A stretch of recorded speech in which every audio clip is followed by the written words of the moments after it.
So I do appreciate your taking time to talk to me and sharing in this great work of preaching that is so close to both our hearts. I know that. Just to start with, could you just introduce yourself? Tell us a little about who you are and, your current ministry there in Michigan. Yeah, I'm Jason Helopolous, senior pastor at Universal Reformed Church in East Lansing, Michigan. So this is a PCA church, Presbyterian Church in America congregation. We are right on the doorstep of Michigan State University, where there are 55,000 college students there, and that has always been our primary mission field. And as we say, we like to bring them in, build them up, and send them out. So we seek to convert the lost on the campus among faculty and students and international scholars, and then get them plugged into serving the body of Christ and growing in Christ. And then it's one of my great joys that we send people out all over the world. So it's a truly lovely congregation. It's a great mission field here, and been here since 2012, Okay, laboring at this church. So excellent. Right, right. You got a yeah, family, Jason? I do. My wife and I just this past week celebrated 27 years, and then have two children. My daughter, who is turning 21 here in a month, and my son, who will is 17 right now, and getting ready to start his senior year in high school. So Okay, they grow up so quickly, don't they? That's the problem. they do. This is true. This is true. Yeah, absolutely. So, Jason, how did you first sense God's hand on your life that preaching was what He wanted you to do? Yeah, I was by the time I reached junior high or middle school years, kind of as a young child, I was a self-declared atheist. I was very opinionated, found church to be uh, a very unsafe place, and found that adults didn't have answers. Um, and so I was a self-declared atheist by the time I was probably 11 years old, and was telling everybody that. When I went off to college, I had some Christian friends that made me promise to attend a Christian fellowship just once. And I did, and just to fulfill the promise. And it was there that I came to saving faith. Just I was amazed that many people my age wanted to gather together for church, and then that they seemed to love each other, and they were all so different. And I just found it strange. This was a strange group. Jesus said, "They will know you by your love for one another." And that's what I saw. And I said, these are strange people. I got to figure them out. And so it was really sitting under the word preach there that I was converted. And I was just hungry to learn the Bible, and just wanted to devour the scriptures. And so I was asking people, how do you learn the Bible? And they'd say, well, Jason, if you want to learn the Bible, you go to seminary. And I thought, okay, well, I'll go to seminary then. And I went to a seminary where it was a 4-year master's degree. And it was one of those things you knew, Hmm. but I didn't quite know that these guys are here to become pastors. I knew that, and I didn't quite know it. And after a couple of years, I was pretty convinced, I don't know that I want to be a pastor. I think I'll teach Christian history or something like that. But there were weeks I was wrestling with it. And I remember coming home to my wife one day, and I don't think everybody has to have this experience, so I want to be clear about that. But I came home to my wife one day, and I married a very wise woman, and I said to her, I said, I just don't know how you know if you're called to be a preacher. I said, as I've asked people, some have said, well, Jason, if you have the gifts, you're called to be a preacher. And I said, that just can't be the case, because there are women that have greater gifts, that are greater at teaching and leading. And so that just can't be it. And I said, I've asked others, and they've said, well, if you could be happy doing anything else, do the anything else. And so that can't be the case, because Moses wouldn't have done what he did. Jeremiah wouldn't have done what he did. And And I went through about 4 or 5 of these kind of things, and my wife just looked at me and she asked one question that changed my life and changed our lives, I guess. She said, Jason, she said, would you be obedient if you did anything else?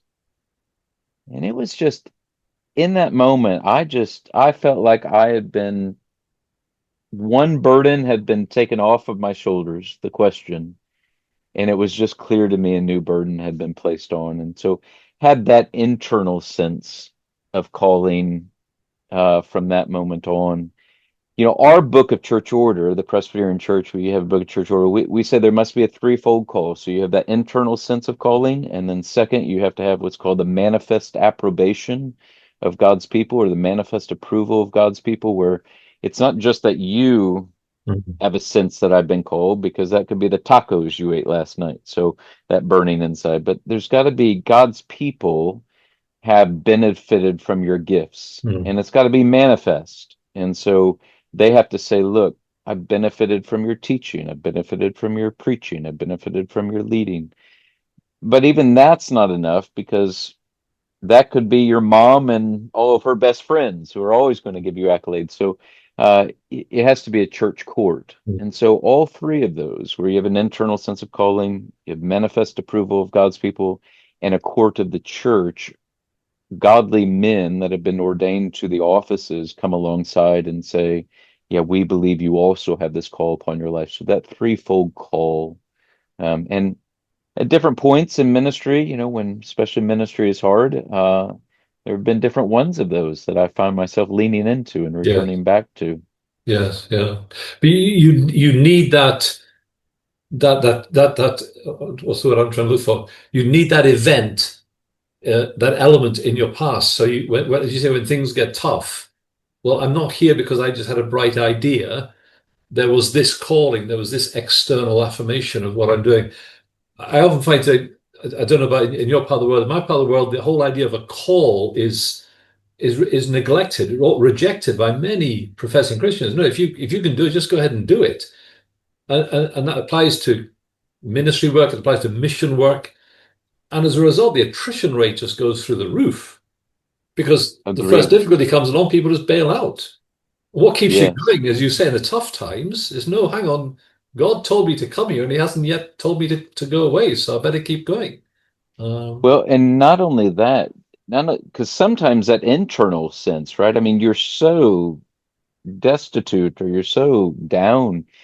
It's remembering, no, there were all of these godly yes, men that called me to this yes, and said, Jason, this is the work you're supposed to be engaged in. yeah, Yeah. yeah, And yeah. and there's sometimes that you have Hmm. that you have the internal sense, and there may be conflict within the courts of the church. Yes, And you got to remind yourself, no, I have an internal yeah, sense of yeah. calling.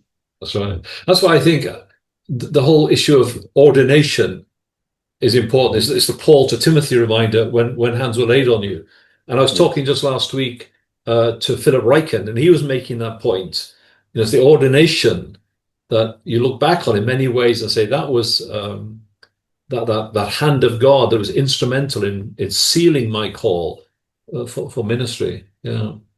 Yes, and one of the things that we have to state there is this is what makes the call to ministry truly a call and not simply a vocation. So Yes. it's not something I put on and I take off. Yes. It's something that has been put on me, and truly I am to bear that mantle till the end of my days, Yes. unless there was something drastic that Yeah. somehow was removing that call. Yeah. I'm So with you. it's a life given. Indeed. Absolutely. Yeah. Jason, who have been the great influences on your preaching? Who've shaped you? Who've been the role models that you have learned from and not tried to emulate so much, but sort of draw lessons from?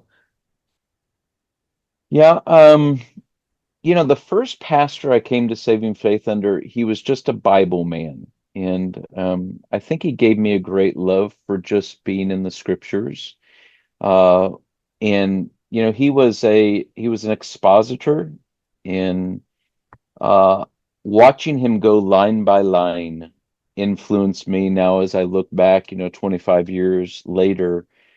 I think that had a great influence upon me, and I didn't even know it at the Yeah. time. Yeah. Uh, Historically, though, it's probably, I mean, Jonathan Edwards had a huge impact upon me and still does, in that he was he was the first person I had ever read or met that I felt like he was wedding together deep theological thinking. He was wrestling with hard questions, and yet he was aimed at the heart Mm. and had a true experimental uh, uh, religion about him.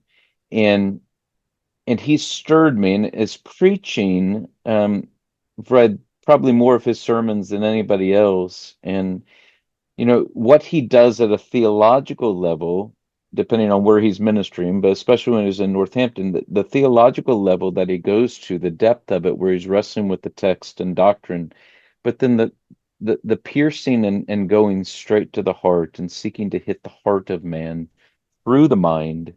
Um, he's greatly impacted me.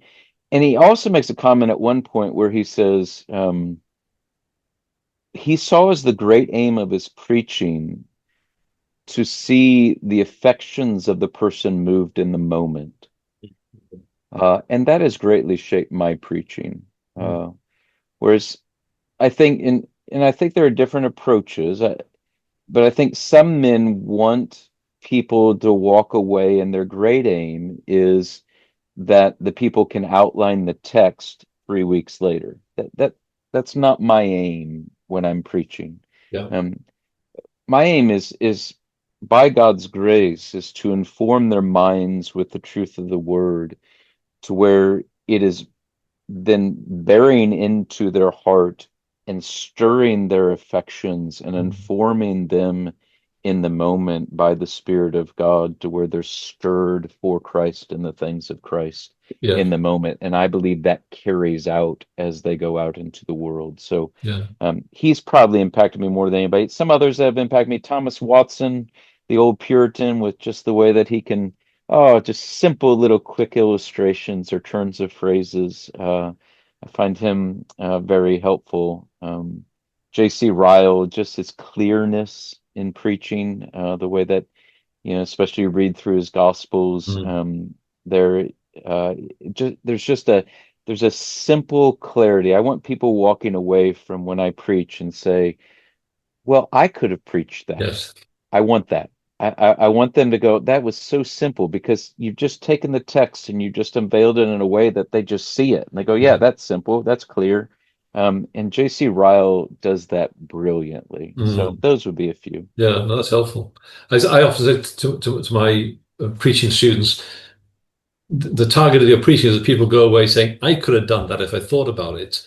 Yes. Not that isn't that clever, Yes. and I think there's a misconception sometimes that we have to make it look complicated in order to somehow gain, I don't know, some sort of credibility. But surely the opposite is the truth. I'm sure of it.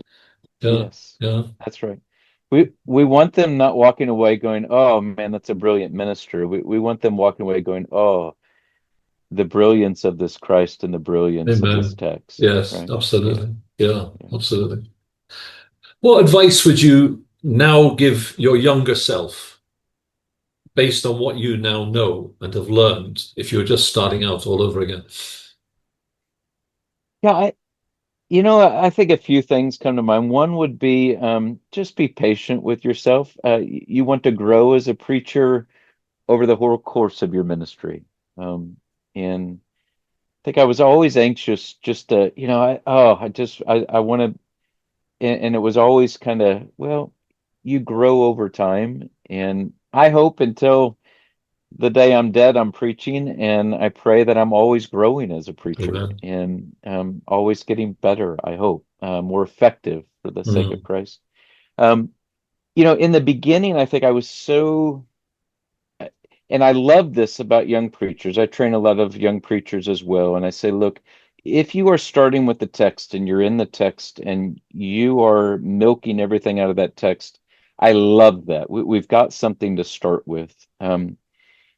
but I think transitioning from where you're moving from kind of a running commentary on the text, or you're getting every little nugget out of the text, to actually preaching, where you're Mm, pleading with God's people, where you're actually bringing real application to their soul, where you're actually connecting with their hearts, the people in the room. So I think the young preacher, and I think myself, I was very concerned about connecting with the text. I got to mm, milk the text and get this text out. I think I was less thinking about how to connect with the people in the room and the actual getting to preaching. And I think that comes with time, and it comes with mm. being a pastor, and it comes with getting to know your people. But I would have encourage myself to spend more time thinking Yeah, upon those things. yeah, that's good advice. Good advice. As you look at the whole world of preaching, and I'm sure you hear a lot and see what's going on, what encourages you about the general state of preaching today, and what troubles you? What do you think are the weak spots that perhaps need some more attention? Yeah, very encouraged by there has been a return, it seems to me, over the last 20, 25 years of expositional Mm, preaching, and incredibly thankful for that. I think as the preaching of the church goes, so goes the church. And we want to be preaching from the text to our people. So very encouraged by that. I'm encouraged by the emphasis that a lot of young guys coming out of seminaries today have upon the preach word. Our Lord has chosen to work by the preach word. You know, when he sent out the 12 disciples, he didn't send them out with weapons, he didn't send them out with money bags, he didn't send them out with armies behind them, he didn't send them out with political power. He sent them out with his word and with the Spirit. That's mm, it. And that's how he chooses to work. And so, men that are basing their entire ministry upon preaching and seeing that as their chief work, that encourages the bejeebers out of me. So, see a lot of young men like that right now. Um, Probably the two things that I think are most missing, it seems like to me, um, in our current preaching is passion and pleading.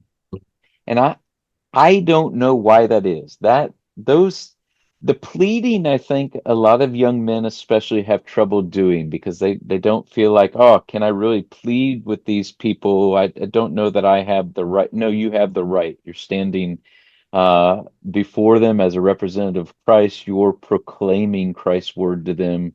You are his mouthpiece in their midst. You plead with them for their mm, souls. And we need more pleading preaching. And the passion, we're talking about things of eternity. mm, And we're talking about the difference between everlasting darkness and everlasting light. We're talking about the difference between someone truly storing treasures in heaven all the days of their life, or truly wasting their lives here on earth. And if we don't express it in the pulpit that we actually believe these things and actually have true love and passion for Christ and the things of Christ, why would we think they would be stirred yeah, in listening to us? And so it concerns me, and I think it's an overreaction. I don't know, where we are rightfully critical of a lot of the things of the Second Great Awakening and a lot of things that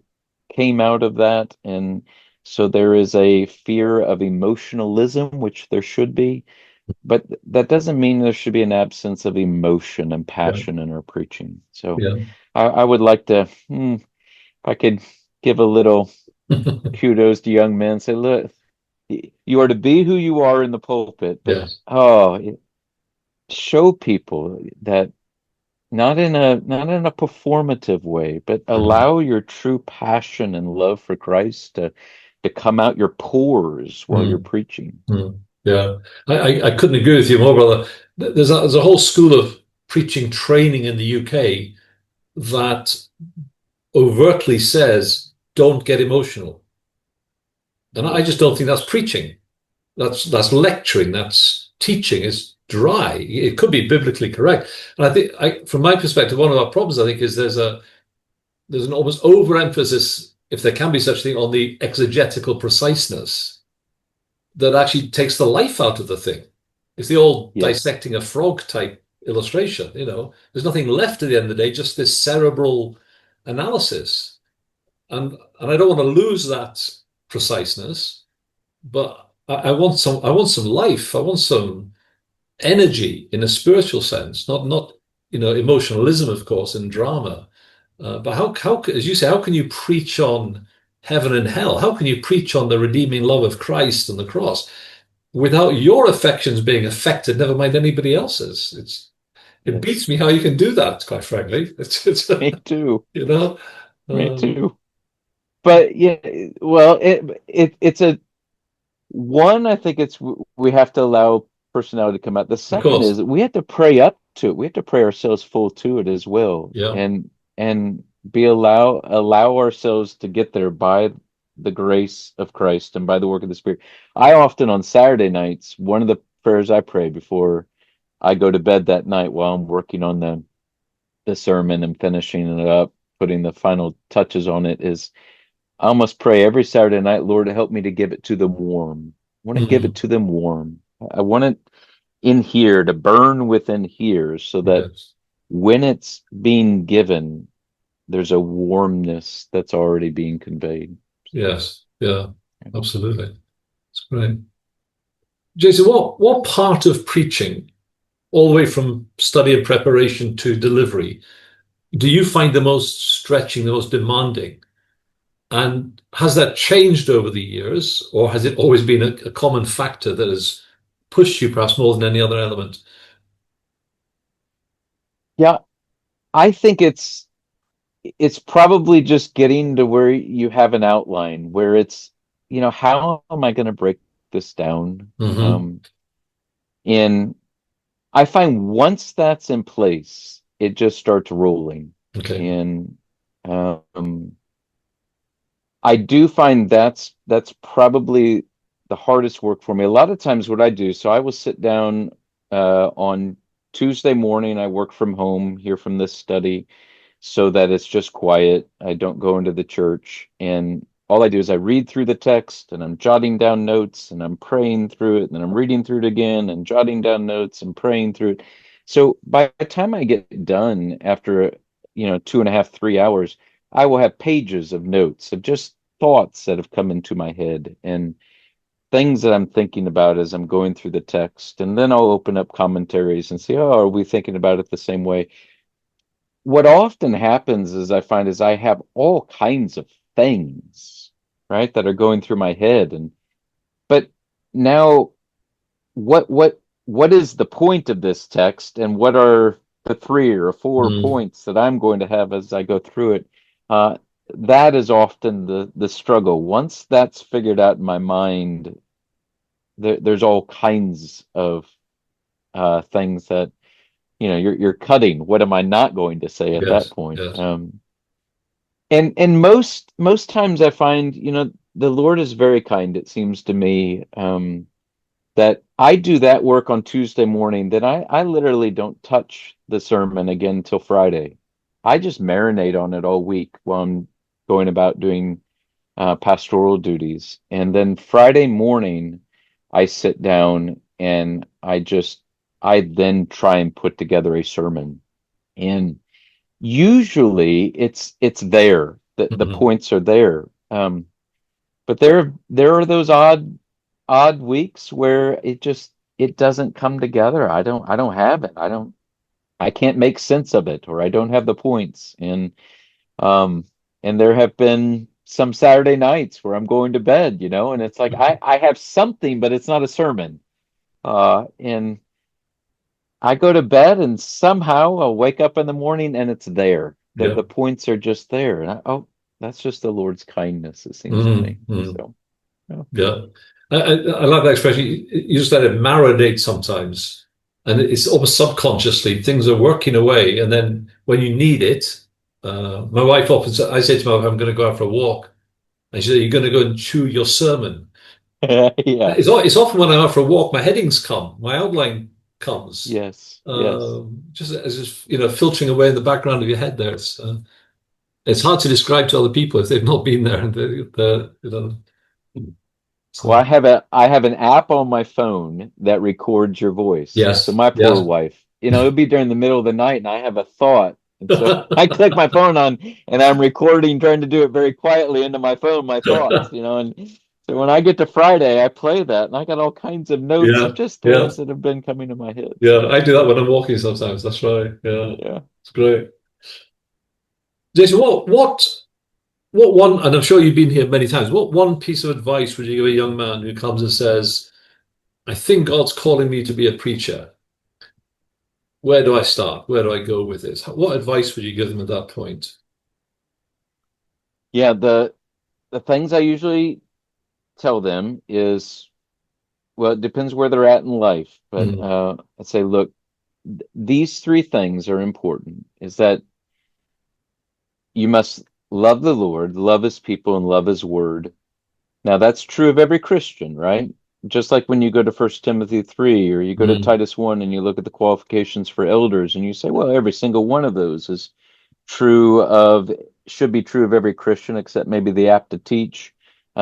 Well, yes, but the elders are to have those in greater measure and they're to be marked by these things. And so I'd say to the young man, I'd say, listen, I love that you're wrestling with whether you're called to be a preacher. And this is what I would say of you. Um, if you love the Lord, love his word, and love his people, and want to see those three things married together, the way that you're going to love the Lord is loving his people by loving them with the word.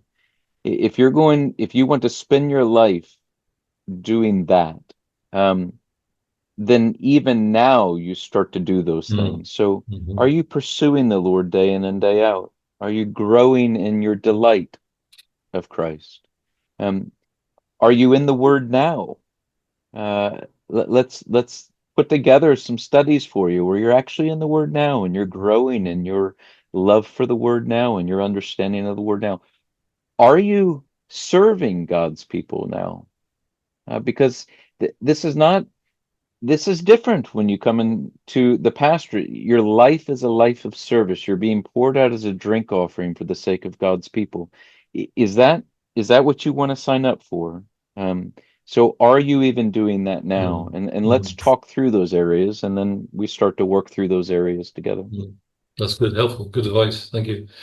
I want to ask you one more question for me that I didn't send you because I just started asking guys this question. So it may be unfair, and if you want to back off, that's absolutely fine. I just want to ask, is there one book on preaching, and you don't need to restrict yourself to one, but one book on preaching that above all others has helped you and enriched your ministry over the years that you would recommend every preacher should really read? Yeah, I don't know that there is a book. Um, I'll say it this way. I have steered clear of a lot of this is how you preach books, because I find it gets in my head. And I just have to be me Hmm. in preaching. And Good. I so um but two books that I would say have been encouraging to me in the last 10 years especially, um is one on just pastoring, which I think any good preacher is only a good preacher because they're a good pastor. I preach as a pastor. I don't pastor Hmm. because I'm a preacher.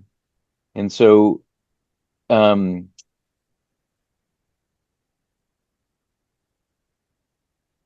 working through what it looks like to be a pastor among God's people, I think informs your preaching as much as anything.